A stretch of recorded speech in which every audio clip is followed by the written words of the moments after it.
బంగ్లాదేశ్లో చోటు చేసుకున్న హింసాత్మక ఘటనలతో దేశం అట్టడుగుతుంది.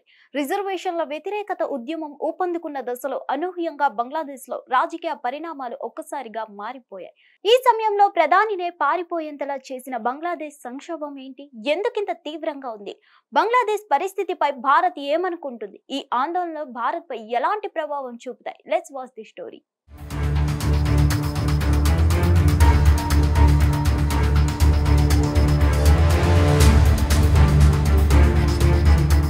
బంగ్లాదేశ్లో రాజకీయ సంక్షోభం తీవ్రంగా నెలకొంది. అక్కడి అధికార పార్టీ అవామీ లీగ్ తెరపైకి తీసుకొచ్చిన కోటా బిల్లులు హింసాత్మక పరిస్థితులకు బీజం చేసింది.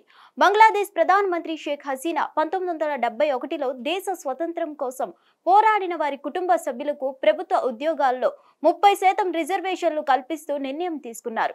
ఇది కాస్త వివాదాస్పద ఘటనలకు కారణమైంది. ప్రభుత్వ నిర్ణయాన్ని వ్యతిరేకిస్తూ ప్రతిపక్ష పార్టీలు ఆందోళనకు పిలుపునిచ్చాయి. దీంతో ఒక్కసారిగా దేశంలో పరిస్థితి కట్టుతప్పింది.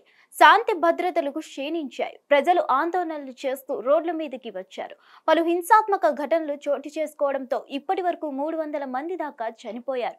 ఈ రిజర్వేషన్లను రద్దు చేస్తూ నిర్ణయం తీసుకోవాలని బంగ్లాదేశ్ కు యువత, విద్యార్థులు పెద్ద పెట్టున ఆందోళనకు దిగారు. ఇవి దేశ వ్యాప్తంగా వ్యాపించడంతో ఘర్షణలు చోటు చేసుకుంటున్నాయి. దీనివల్ల హింస తారస్థాయికి చేరింది. ఈ నేపథ్యంలో బంగ్లాదేశ్ సుప్రీంకోర్టు కల్పించుకోవాల్సి వచ్చింది. ప్రభుత్వం కల్పించేసిన 30% రిజర్వేషన్ను 5%కి కుదించాలని తీర్పు వెలువరించింది. దీనికి హసీనా ప్రభుత్వం సమ్మతం తెలిపింది. అయినప్పటికీ దేశంలో ఆందోళనలు ఏమాత్రం తగ్గట్లేదు.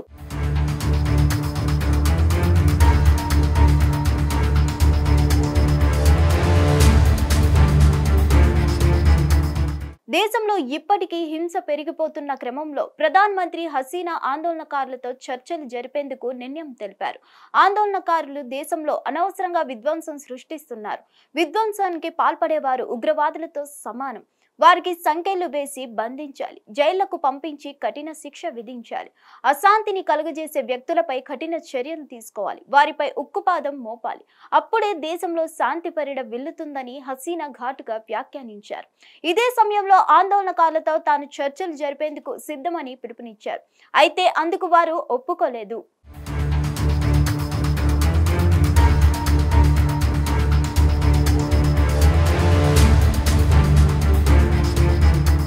బంగ్లాదేశ్ లో ఆందోళనలు తీవ్ర స్థాయికి చేరడానికి ప్రధాన కారణం అక్కడి ప్రధాన ప్రతిపక్షమైన బంగ్లాదేశ్ నేషనలిస్ట్ పార్టీతో పాటు ఇటీవల అక్కడి ప్రభుత్వం నిషేధం విధించిన జమాతే ఇస్లామీ కారణమని తెలుస్తుంది. ఆ రెండు పార్టీలు హింసను ప్రేరేపిస్తున్నాయని అంటున్నారు. అయితే ఆ రెండు పార్టీలు మాత్రం తాము ఆందోళనకు మాత్రమే మద్దతు ఇచ్చామని, దేశంలో పెరుగుతున్న హింసకు తాము కారణం కాదని చెప్తున్నాయి. ఆందోళన తీవ్రం రూపం దాల్చేందుకు ప్రధాన కారణం ప్రజల్లో పెరిగిపోయిన అభద్రత భావం అని ఆ పార్టీలు అంటున్నాయి. ఇక దేశంలో ఇప్పటి వరకు ఆందోళనలో 300 మంది దాకా చనిపోయారు. నిరసనలు హింసాత్మకంగా మారడంతో ప్రభుత్వ, ప్రైవేట్ ఆస్తులు ధ్వంసం అవుతున్నాయి. ప్రజా రవాణా వ్యవస్థ ఎక్కడికి అక్కడ స్తంభించిపోయింది. దీంతో షేక్ హసీనా తన ప్రధాని పదవికి రాజీనామా చేయక తప్పలేదు. చివరికి ఆమె దేశం విడిచి వెళ్లిపోయారు. ముందుగా ప్రత్యేక విమానంలో భారత్కి వచ్చారు. ఆ తర్వాత లండన్ వెళ్లేందుకు ప్రణాళికలు రూపొందించుకుంటున్నారు. అయితే సుప్రీంకోర్టు తీర్పుతో దేశ స్వతంత్ర ఉద్యోగంలో పోరాడిన వారికి 5% మాత్రమే రిజర్వేషన్ ఇచ్చేందుకు ప్రభుత్వం ఒప్పుకున్నప్పటికీ ఆందోళనలు ఏమాత్రం తగ్గకపోవడం విశేషం. అయితే ప్రస్తుతం బంగ్లాదేశ్ లో నెలకొన్న ఆందోళనల నేపథ్యంలో అక్కడి పరిస్థితులను భారత్ జాగ్రత్తగా గమనిస్తుంది. ఈ అల్లర్ల వెనుక ఎవరైనా ఉన్నారా? ఉగ్రవాద సంస్థలు తమ లక్ష్యాన్ని అమల్లో పెట్టేందుకు ఇలాంటి ఆందోళనలకు పిలుపునిచ్చాయా అనే కోణాల్లో భారత విదేశాంగ శాఖ పరిశీలనలు జరుపుతుంది. ఇప్పటికే విదేశాంగ శాఖ మంత్రి జైశంకర్ ప్రధాని మంత్రి నరేంద్ర మోదీతో మాట్లాడారు. బంగ్లాదేశ్ లో నెలకొన్న పరిస్థితులను ఆయనకు వివరించారు.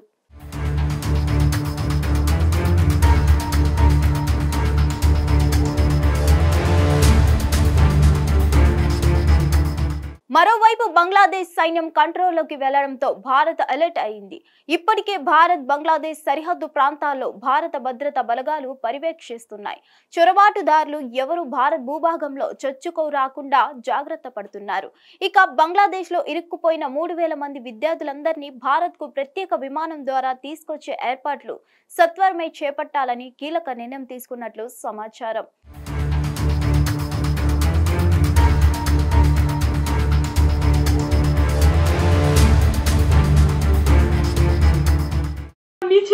যাওয়ার সময় উল্টো দিক থেকে এসে আমার বাসার মধ্যে ঢুকে, আমার বাবা একজন ব্যবসা করে, সে তার ব্যবসার প্রতিষ্ঠান, আমার ভাই একজন ডাক্তার, ছোট কাকার ছেলে, তার চেম্বারও আমাদের বাসার মধ্যে।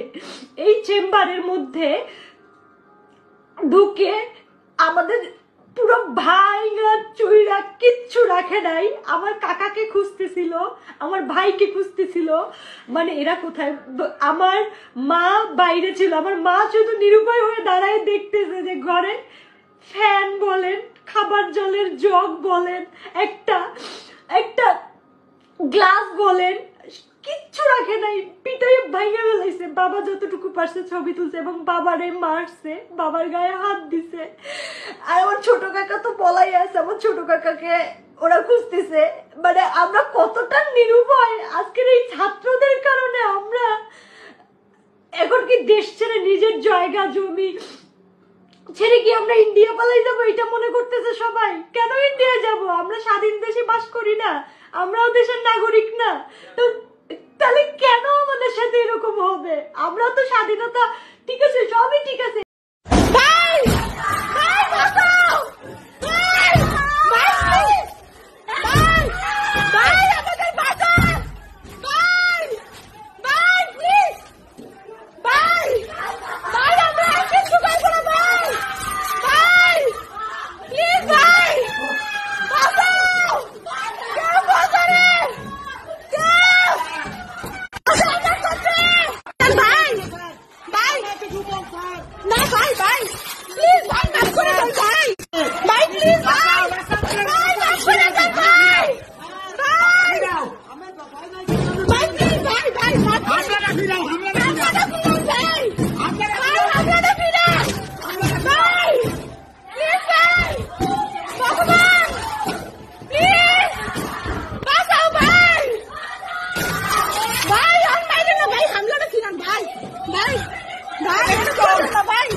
హిట్ టీవీ యాప్ ని డౌన్లోడ్ చేసుకోండి. ఇందులో short news, live news, entertainment movies అన్ని అవైలబుల్ గా ఉన్నాయి. Please download hit TV app. Hit TV app hit TV app ని ఫ్రీగా డౌన్లోడ్ చేసుకోండి.